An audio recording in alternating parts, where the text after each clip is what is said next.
ઓમ કૃષ્ણાય વાસુદેવાય હરિયે પરમાત્મને પ્રણત ક્લેશનાશાય ગોવિંદાય નમો નમઃ.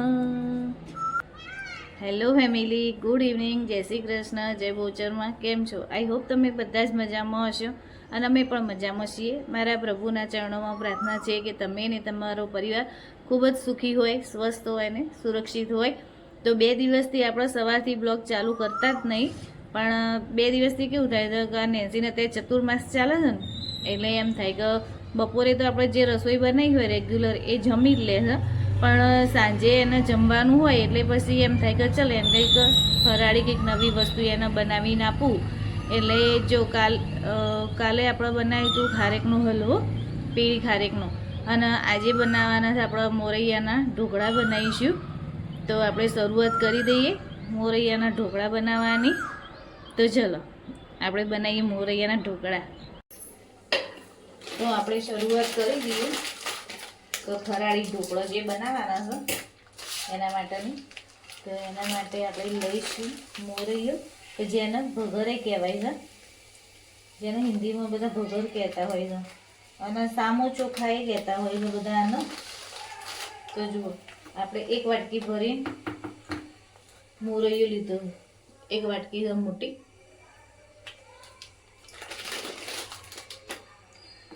અત્યારે ચતુર્માસ ચાલે છે, પછી આવશે શ્રાવણ મહિનો, એટલે બધા શ્રાવણ મહિનામાં પછી ચતુર્માસમાં બધા આવી રીતે બપોરે તો એક ટાઈમ જમી લેતા હોય છે, પણ સાંજે કંઈક જમવા માટે જોઈએ ને, લોકોને ફરાળ કરવાનું હોય તો પછી એમાં બનાવાય ના જોઈએ ઢોકળા. ફરાળી ઢોકળા બનાવાય, ફરાળી થેપલા બનાવાય. આપણે પહેલાં મોરૈયાને દળી દઈએ. એકદમ ફાઇન પેસ્ટ નહીં કરવાની, આપણે ઢોકળાનું જે રીતે દળતા હોઈએ છે ને, થોડું કરકરું હોય જ છે એ રીતનું આપણે દળવાનું હોય. તો આપણે દળી દઈએ પહેલાં મોરૈયાના.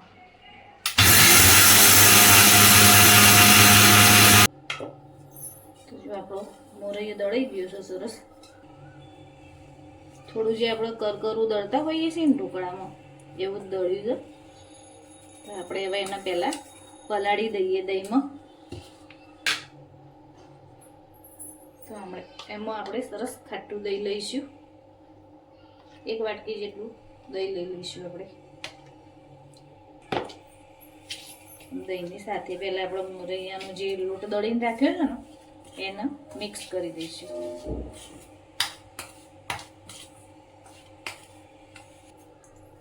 હવે એમાં આપણે જોઈતા પ્રમાણમાં પાણી નાખીશું અંદર. પાણી એડ કરી દઈશું અંદર જોઈતા પ્રમાણમાં. પછી એને પલાળીને અડધો કલાક જેવું રેસ્ટ આપવાનો છે, એટલે સરસ આપણો મોરૈયાનો લોટ પલળીને સરસ તૈયાર થઈ જશે. અત્યારે આપણે આવું જ રાખ્યું છે. પછી જ્યારે આપણે ઢોકળો ઉતારીશું ને એટલે આપણે જોઈતા પ્રમાણમાં અંદર પાણી એડ કરવાનું. હવે આપણે એને ઢાંકી અડધો કલાક જેવું મૂકી દેવાનું. તો આપણે ઢાંકી દઈશું એમાં.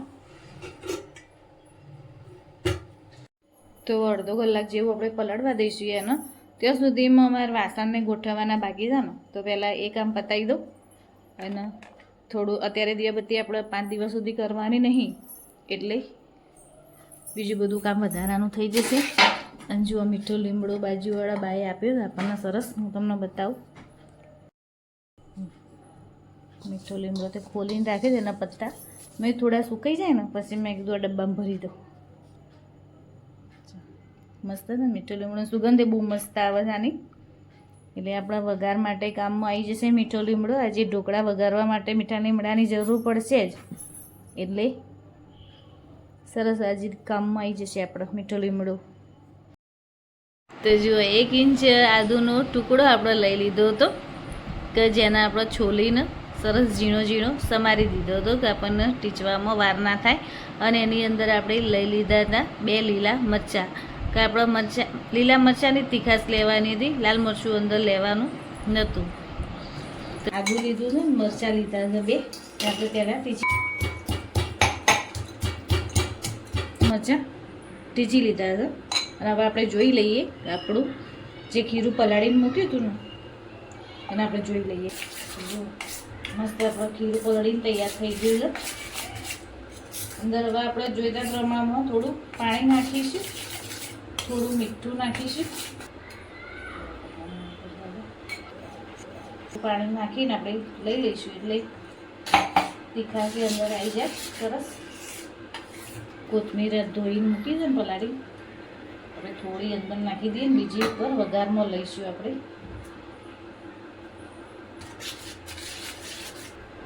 મીઠું તો ઓકે જ છે. આપણે થોડા કાળા મરીનો પાવડર વાટી દઈશું. બહુ નહીં લેવાના આપણે કાળા મરી. આપણે જે મરચું આપણે ખીરું પાત્ર્યા પછી થાળીમાં આપણે ઉપર ભભરાવતા હોઈએ છીએ ને એની જગ્યાએ આપણે કાળા મરીનો પાવડર ભભરાવવાનો.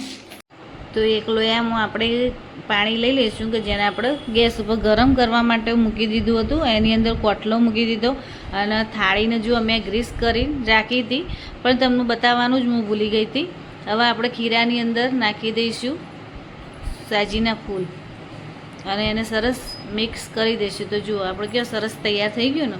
અને હવે આપણે થાળીમાં એને જુઓ આપણે થાળીમાં ખીરું પાથરી દીધું હતું અને એની ઉપર આપણે જે કાળા મરીનો પાવડર વાટીને રાખ્યો હતો ને એ ઉપર નાખી દીધો અને ઉપર સીબું ઢોકી દીધું હતું.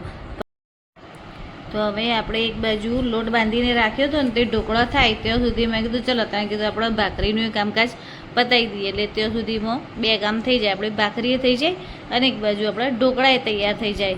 તો જુઓ સરસ મજાની મેં ભાખરી કરી દીધી હતી. વારાફરતી વણી લીધી અને એને શેકી લીધી. બહુ ભાખરી કરવાની નથી, 5 ભાખરીના ગુલ્લા હતા. તે પછી મેં કીધું ચાલતા મેં કીધું ભાખરી બનાવી દઉં.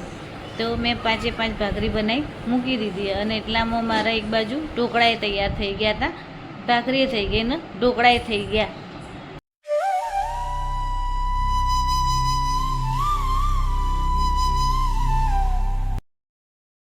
આપણે પહેલાં ઢોકળાને ચેક કરી લઈએ ચડી ગયા છે કે કેમ. તો જો કેમ મસ્ત થઈ ગયા છે ને ઢોકળા.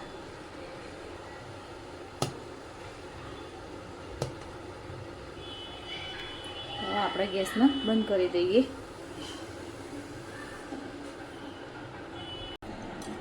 ગરમ ગરમ વરાળ આવે છે અંદરથી.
કારણ કે ઉપવાસમાં તો રહી ખવાય નહીં. એટલે જુઓ જીરું સરસ આવી ગયું છે. હવે ગેસ ધીમો કરી પછી એની અંદર આપણે નાખીશું મરચો, મીઠો લીમડો.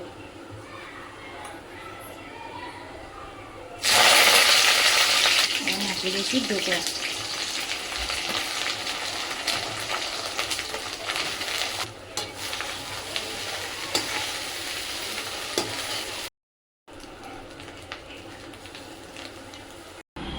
તો જુઓ થઈ ગયા છે આપણા ઢોકળા તૈયાર અને એને મેં વઘારે કરી દીધો હતો.